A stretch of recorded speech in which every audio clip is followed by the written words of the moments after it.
Okey, ada 3 golongan orang yang nak beli kereta ni. Boleh follow saya dulu Ahmad Auto sini untuk offer kereta baru Proton Pro 2, Honda Jayco dan juga Cherry. Okey. Yang jenis golongan pertama dia baru nak survey, dia lambat lagi nak beli. Dia baru je nak survey. Nak ataupun nak beli dengan salesman lain ke, sebab itulah kita call pun tak angkat kan. So yang tu yang jenis baru nak survey ataupun sahaja memang nak beli semua dengan orang lain. Pendapat saya pergi showroom dululah, pergi showroom yang terdekat. Dan keduanya tak payahlah WhatsApp sebab awak ni lambat lagi nak beli kan. Terlalu lambat lagi setahun, lagi 2 tahun, lagi 3-4 bulan kan. Sebab lain bulan lain offer dia.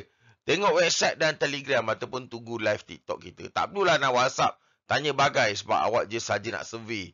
Kemudian nanti sebab kita perlukan mereka yang terdekat nak beli Okey, nombor 2. Nak survey, nak beli terdekat dah tapi nak tengok offer dulu, tak tengok kereta. Dah tengok kereta pun dekat showroom, dah tengok, dah survey kat showroom semua dah. Dah tengok betul-betul kereta kat showroom. Okey, tu bolehlah tengok website, Telegram ataupun WhatsApp saya. Tu pun tengok TikTok kita. Mana tu dah memang nak beli terdekat, boleh WhatsApp saya. Alright, yang ketiganya, memang nak beli terdekat, boleh terus WhatsApp kita. Boleh compare offer, tengok rebate, loan ataupun on the road berapa, down payment berapa. Pastikan semua tu kena jelas dan kiraan kena betul. InsyaAllah kita bagi offer terbaik untuk tuan-tuan. Pastikan anda yang mana antara 3 tu, serious buyer saja. Nombor 1 tu jangan WhatsApp, jangan contact kita dululah. Nombor 2 tu boleh, tak ada masalah nak survey waktu terdekat kan. Nombor 3 pun sama Alright, baik. Berurusan dengan saya, pastikan tidak berurusan dengan SA lain pada masa yang lain.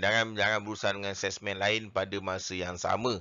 Kadang-kadang bila kita cerita tu, punya kakak saya dah applykan untuk saya. Bapak saya dah applykan untuk saya. Mak saya dah apply. Itu jangan. Kita tak nak dengar benda-benda yang tu. Jadi pastikan tidak berurusan dengan SA lain pada masa yang sama. Kalau ada, mesti cancel dulu baru berurusan kita. Wajib cancel. Amat penting. Kalau tak nanti menyusahkan kita. Jadi kita pun orang kata urusan orang lain pun akan jadi lambat. Customer-customer lain akan marah saya lah sebab benda tu lambat.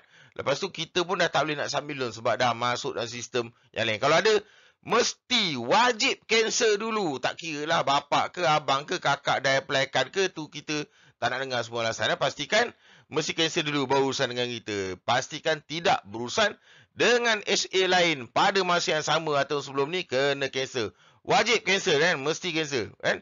Alright, so bagi yang kedua pula point dia ialah bagi masa bank officer atau admin kita buat kerja. Ini tidak kan. Kadang-kadang pukul 12.30 malam bagi dokumen, 6 pagi esok sebelum subuh dah tanya. Bank dah tahu ke apa cerita?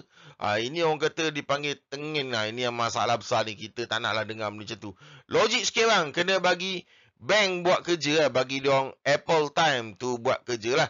Jangan nak kelar kabut dan gelabah. Bagi masa. InsyaAllah dia orang buat kerja. Bagi kerja sama, kita akan bagi buat yang terbaik loan untuk tuan-tuan. Okay, Ahmad Auto 2020. Handphone saya 0163333676. Jangan lupa follow saya. Tengok offer-offer kereta. Mana offer takkan beritahu kita balik. Kita jual kereta dengan offer yang boleh bincang untuk tuan-tuan. Itu saja. Assalamualaikum warahmatullahi wabarakatuh. Jangan lupa follow, like, share, komen kat bawah ni. Kereta apa yang tuan rasa berminat. Bye.